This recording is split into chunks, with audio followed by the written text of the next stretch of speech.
എല്ലാവർക്കും എൻ്റെ പുതിയൊരു വീഡിയോയിലേക്ക് സ്വാഗതം. അപ്പോൾ ഞാൻ ഇന്ന് വന്നിരിക്കുന്നത് രണ്ട് PCB റിപ്പയറിങ്ങിൻ്റെ ഒരു വീഡിയോ ആയിട്ടാണ്. ആക്ച്വലി ഇത് റെഫ്രിജറേഷൻ ഒന്ന് വന്നിട്ട് നമ്മുടെ LG റെഫ്രിജറേഷൻ ഡബിൾ ഡോറിൻ്റെ PCB ആണ്.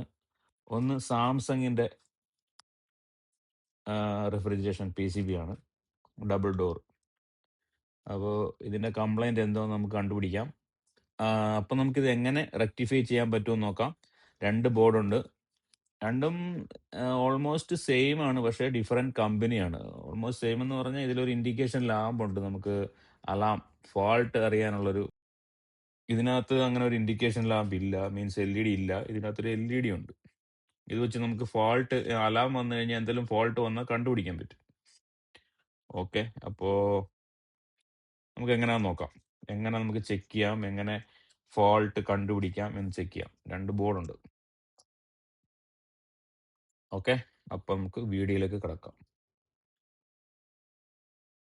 ഇതാണ് നമ്മുടെ PCB. ഇത് ആക്ച്വലി 240 വോൾട്ട് ഇൻപുട്ട് ആണ്. ഔട്ട്പുട്ട് കൊടുത്തിട്ടില്ല. ഔട്ട്പുട്ട് 13, 14, 16 ആ റേഞ്ചിലാണ് ഇതിൻ്റെ ഔട്ട്പുട്ട് വരുന്നത്, ഈ ബോർഡുകളുടെയൊക്കെ. അപ്പോൾ നമ്മൾ ആദ്യമായിട്ട് ബോർഡ് എടുത്ത ശേഷം ഇതിൻ്റെ പ്രൈമറി ഈ സൈഡാണ്. പ്രൈമറിയിൽ നമ്മൾ കൊടുക്കുമ്പോൾ 1.8K ആണ് കിട്ടുന്നത്. അത് ഓക്കെ ആണ്. പിന്നെ സെക്കൻഡറി 18.3 ഓംസ്, കുഴപ്പമില്ല. ഷോർട്ടില്ല, ഓപ്പൺ ഇല്ല, എല്ലാം ഓക്കെയാണ്. നമുക്ക് ഇതിൻ്റെ പവർ സപ്ലൈ കൊടുക്കാം. അപ്പോൾ അതിൻ്റെ പവർ കൊടുക്കാനായിട്ട് ഇവിടെ ഒരു പോയിന്റ് നിങ്ങൾക്ക് കാണാം. ഇതിനകത്തുനിന്ന് കംപ്രസർ, ഡീഫ്രോസ്റ്റ് ഹീറ്റർ എഴുതിയിട്ടുണ്ട്. ഡീഫ്രോസ്റ്റ് ഹീറ്റർ, കംപ്രസർ, കോമൺ 1, പിന്നെ ഒന്ന് ഈ ലാസ്റ്റിൽ കോമൺ 2. അതാണ് നമുക്ക് കൊടുക്കേണ്ട സപ്ലൈ. കോമൺ 1 ആൻഡ് കോമൺ 2 ആണ് കൊടുക്കേണ്ടത്. ഇവിടെ കൊടുത്തു. ഒന്ന് നമുക്ക് ഈ ട്രാൻസ്ഫോമറിന്റെ ഇവിടെ തന്നെ കൊടുക്കാം.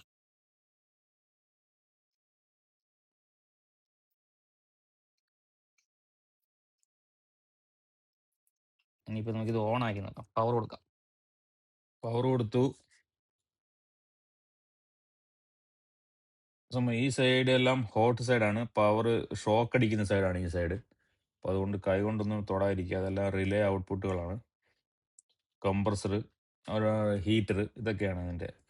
ഇതാണ് കംപ്രസറിൻ്റെ റിലേ, ഇത് ഹീറ്ററിൻ്റെ റിലേ ആണ്. ഓക്കെ, അപ്പോൾ നമുക്ക് നോക്കേണ്ടത് ഇത് എങ്ങനെയാണ് ഇത് കൗണ്ട് ചെയ്യുക. ഇപ്പോൾ 4 വട്ടം ബ്ലിങ്കായി. ഇപ്പോൾ ഒരു വട്ടം ബ്ലിങ്കായിട്ട് ഓഫായി, 2 വട്ടം ബ്ലിങ്കായിട്ട് ഓഫായി, 1, 2, 3 വട്ടം ബ്ലിങ്കായിട്ട് ഓഫായി, 4 വട്ടം ബ്ലിങ്കായിട്ട് ഓഫായി. ഓക്കെ, അപ്പോൾ ഓരോന്ന് 1, 2, 3, 4 അങ്ങനെയാണ് ഇത് ബ്ലിങ്ക് ആകുന്നത്. കാര്യം എന്ന് പറഞ്ഞാൽ ഇവിടെ നമുക്ക് 4 സെൻസർ ഉണ്ട്. ഈ 4 സെൻസറും ഇതിനകത്ത് മിസ്സിംഗ് ആണ്. അപ്പോൾ ഇതിനകത്ത് ഏതെങ്കിലും ഒരു സെൻസർ പോയി കഴിഞ്ഞാൽ, ഫസ്റ്റ് സെൻസർ പോയി കഴിഞ്ഞാൽ 1 വട്ടം ബ്ലിങ്ക് ആവും, സെക്കൻഡ് സെൻസർ പോയി കഴിഞ്ഞാൽ 2 വട്ടം ബ്ലിങ്ക് ആവും, തേർഡ് സെൻസർ അതുപോലെ തന്നെ 3 വട്ടം ബ്ലിങ്ക് ആവും, ഫോർത്ത് സെൻസർ പോയാൽ 4 വട്ടം ബ്ലിങ്ക്. അതുകൊണ്ട് ഇപ്പോൾ എല്ലാം ബ്ലിങ്ക് ആവുന്നുണ്ട്.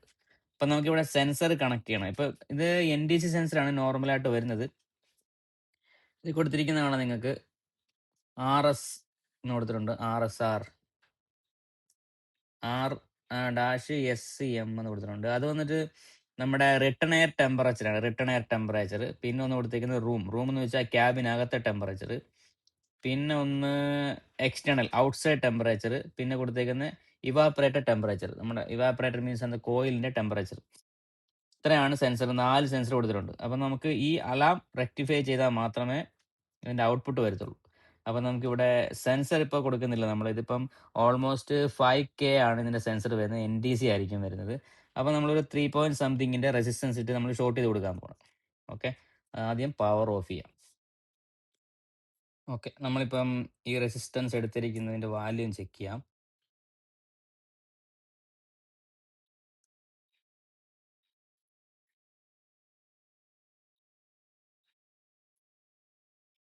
ഇത് 3 കിലോ ഓംസ് ഉണ്ട്. 3K ആണ് ഇതിൻ്റെ ഓംസ്. ഓക്കെ, അപ്പോൾ ഈ റെസിസ്റ്റൻസ് നമുക്ക് മതിയാവും ഇത് ഷോർട്ട് ചെയ്യാനായിട്ട്. നിങ്ങൾ ആലോചിക്കുക, ഇത് ഫീൽഡിൽ നമുക്കിപ്പോൾ നമ്മുടെ സെൻസർ ഇല്ലാത്തതുകൊണ്ട് നമ്മൾ ഇവിടെ ഓൾറെഡി ഈ റെസിസ്റ്റൻസ് ആണല്ലോ, നമ്മുടെ ഈ വേരിയബിൾ റെസിസ്റ്റൻസ് ആണ് നമുക്ക് ഈ ടെമ്പറേച്ചർ നമുക്ക് റീഡ് ചെയ്യുന്നത്. ടെമ്പറേച്ചർ അനുസരിച്ച് ആ റെസിസ്റ്റൻസ് വേരിയേഷൻ ഉണ്ടാകും. നമ്മളിപ്പോൾ ഒരു ഫിക്സ് റെസിസ്റ്റൻസ് ആണ് ഇവിടെ കൊടുക്കാൻ പോകുന്നത്. അപ്പോൾ ഫിക്സ് കൊടുക്കുവാണെങ്കിൽ ഒരു അലാം അവിടെ കാണിക്കത്തില്ല. നമുക്ക് അതിൻ്റെ പ്രശ്നമാണോ എന്ന് നമുക്ക് ഈ ബോർഡിന് എന്തെങ്കിലും പ്രശ്നമുണ്ടോ എന്ന് നമുക്ക് കൺഫേം ചെയ്യാൻ പറ്റും. ഓക്കെ, നമുക്ക് ബോർഡ് മാത്രമാണ് റിപ്പയറിങ്ങിന് വന്നത്, അതുകൊണ്ടാണ് നമ്മൾ ഇങ്ങനെ ചെക്ക് ചെയ്യുന്നത്. ഇപ്പോൾ ഫീൽഡിലായിരുന്നെങ്കിൽ നമുക്ക് ആ ഇൻഡിക്കേഷൻ നോക്കിയിട്ട് നമുക്ക് അറിയാൻ പറ്റുമായിരുന്നു എന്താണ് കംപ്ലൈൻ്റ് എന്ന്. അപ്പോൾ നമ്മൾ ഇപ്പോൾ ഓരോ ഇതിനും നമുക്കിത് കണക്ട് ചെയ്ത് കൊടുക്കാം.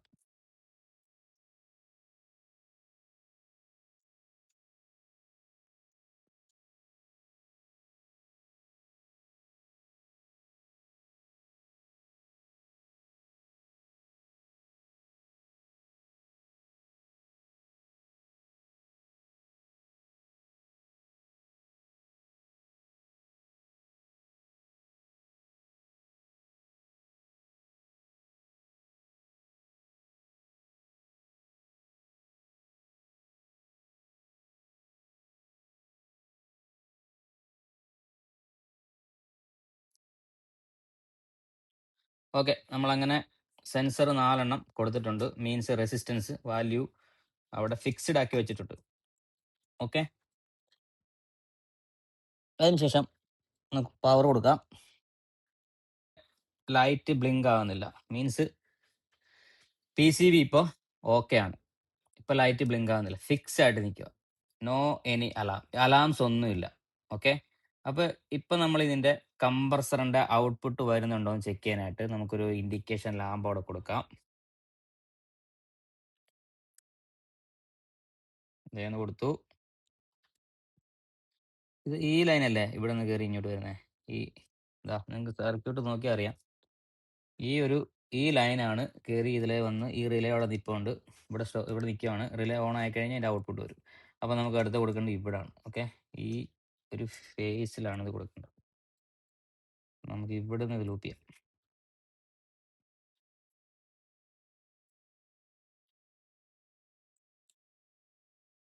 ഓക്കെ, ഇനി നമുക്ക് ഒന്ന് ഓൺ ആക്കി നോക്കാം എന്താണ് കണ്ടീഷൻ. കംപ്രസറിൻ്റെ ഔട്ട്പുട്ടാണ്. കംപ്രസർ ഓൺ ആവുന്നുണ്ടോ ഇല്ലയോ എന്നറിയാം. പവർ കൊടുത്തു, പവർ വന്നു, കംപ്രസർ ഓൺ ആയി. PCBക്ക് കംപ്ലൈൻസ് ഒന്നും ഇല്ല. ഇത് ഫീൽഡിൽ ഏതോ ഒരു സെൻസർ കംപ്ലൈൻ്റ് ആണ്, അതുകൊണ്ടാണ് ഈ ബോർഡ് വർക്ക് ചെയ്യാതിരുന്നത്. അപ്പോൾ ഈ ബോർഡിന് പ്രശ്നങ്ങളൊന്നുമില്ല. ഇപ്പോൾ റൂം ടെമ്പറേച്ചർ സെൻസർ ഒന്നാമത്തത് 1 ഒരു വട്ടം ബ്ലിങ്ക് ആയി കഴിഞ്ഞാൽ റൂം ടെമ്പറേച്ചർ സെൻസറാണ് കംപ്ലൈൻറ്റ്. ഓക്കെ, ഇനി നമുക്ക് ഓരോന്നോരോന്ന് അഴിച്ചു പറ്റാം, അപ്പോൾ അറിയാമല്ലോ. ഫിറ്റ് ചെയ്യുന്നില്ല.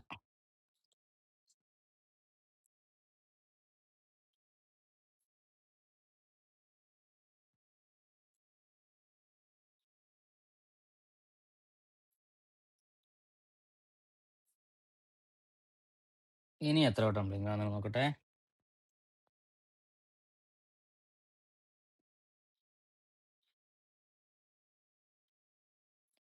ഓക്കെ, ഇപ്പോൾ ഫസ്റ്റ് ബ്ലിങ്കിങ്ങിൻ്റെ സിംഗിളായിട്ട് ബ്ലിങ്ക് ആവുന്നുണ്ട്, പിന്നെ ഫസ്റ്റ്, സെക്കൻഡ്. അപ്പോൾ ഈ evaporator temperature sensor means coil sensor ആണ്. First room temperature sensor. Second sensor എന്ന് പറഞ്ഞു കഴിഞ്ഞാൽ 2 വട്ടം ബ്ലിങ്ക് ആവുകയാണെങ്കിൽ ഇവാപ്പറേറ്റർ സെൻസറാണ് കംപ്ലൈൻറ്റ്, കോയിൽ സെൻസർ. ഓക്കെ, അത് ഇവാപ്പറേറ്റർ സെൻസർ ഉപയോഗിക്കുന്നത് നമ്മുടെ ഡീഫ്രോസ്റ്റിന് വേണ്ടിയിട്ടാണ്. ഓവർ ഹീറ്റ് ആയി കഴിഞ്ഞാൽ പെട്ടെന്ന് കട്ട് ഓഫ് ആകാൻ വേണ്ടിയിട്ടാണ്. അല്ലെങ്കിൽ ചൂടായിട്ട് ഓവർ ഹീറ്റ് ആയി കഴിഞ്ഞാൽ മെൽട്ടായി പോകാൻ ആ ഫ്രീസറൊക്കെ കംപ്ലൈൻ്റ് ആകാൻ ചാൻസ് ഉണ്ട്, അതിലൂടെ കത്തിപ്പോവും. അപ്പം നമ്മൾ ഇതഴിച്ചു. ഇത് എത്ര വട്ടം ബ്ലിങ്ക് ആകുന്നുണ്ടെന്ന് നോക്കാം.